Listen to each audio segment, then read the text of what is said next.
আসসালামু আলাইকুম ওয়া রাহমাতুল্লাহি ওয়া বারাকাতুহু।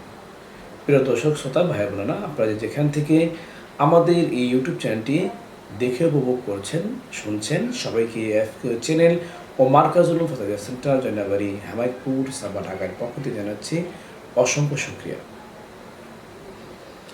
রুহুল আমিন কেরানীগঞ্জ ঢাকা থেকে প্রশ্ন করেছেন। তার প্রশ্ন হলো, ঈদের নামাজের পূর্বে যদি কোনো ব্যক্তি কোনো কারণবশত কুরবানি করে তাহলে ব্যক্তির কুরবানি সহি হবে কিনা। বিষয়টি বিস্তারিতভাবে জানালে অনেক অনেক খুশি হব।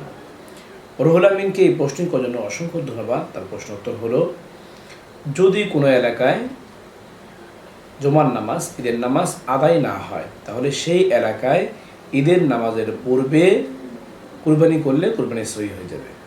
তবে যে এলাকায় শরঈভাবে জুমার নামাজ এবং ঈদের নামাজ আদায় করা হয়ে থাকে, সে এলাকায় যদি কোনো ব্যক্তি যে কোনো উজরে হোক না কেন, যদি ঈদের নামাজের পূর্বে সে কুরবানি করে তাহলে আর কুরবানি সহি হবে না। কেননা স্পষ্ট হাদিসের মধ্যে আল্লাহ নবীকে জিজ্ঞাসা করা হয়েছিল, তো আল্লাহ নবী জেনেছিলেন যে কিছু কিছু সাহাবী ঈদের নামাজের পূর্বে তারা কুরবানি করেছেন। আল্লাহ নবী বলেছেন তারা যেন নতুন করে ওই জায়গায় আরেকটি কুরবানি আদায় করে নেয়। এলাকায় ঈদের নামাজ হয়, সে এলাকায় যদি কুরবানি ঈদের আগে কুরবানি করে তাহলে তাকে অবশ্যই কুরবানি নতুন করে আবার করতে হবে।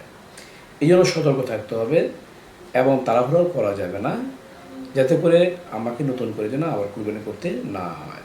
এই মাসটার রেফারেন্স আপনারা পাবেন সহিহ বুখারীর 5562 নম্বর হাদিসে, ফাতোয়া আলমগীরের 5 নম্বর খণ্ডের 341 নম্বর পৃষ্ঠায়, আব্দুল মুখতারি 9 নম্বর খণ্ডের 528 নম্বর পৃষ্ঠায়, আল বাহর ওয়াকির 8 নম্বর খণ্ডে 321 নম্বর পৃষ্ঠায়, বেনায়ার 14 নম্বর খণ্ডে 361 নম্বর পৃষ্ঠায়, আপকে মাসাইল কহালের 5 নম্বর খণ্ডের 435 নম্বর পৃষ্ঠায়।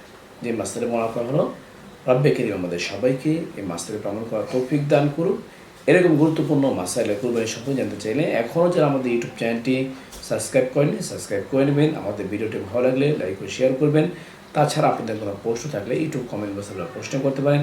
এর পাশাপাশি আমাদের একটি FQ নামে ফেসবুক পেজও রয়েছে, সেখানে গিয়ে ফলো লাইক দেওয়ার পাশে থাকতে পারেন। চাইলে সেখানে কমেন্টে আপনারা প্রশ্ন করতে পারেন।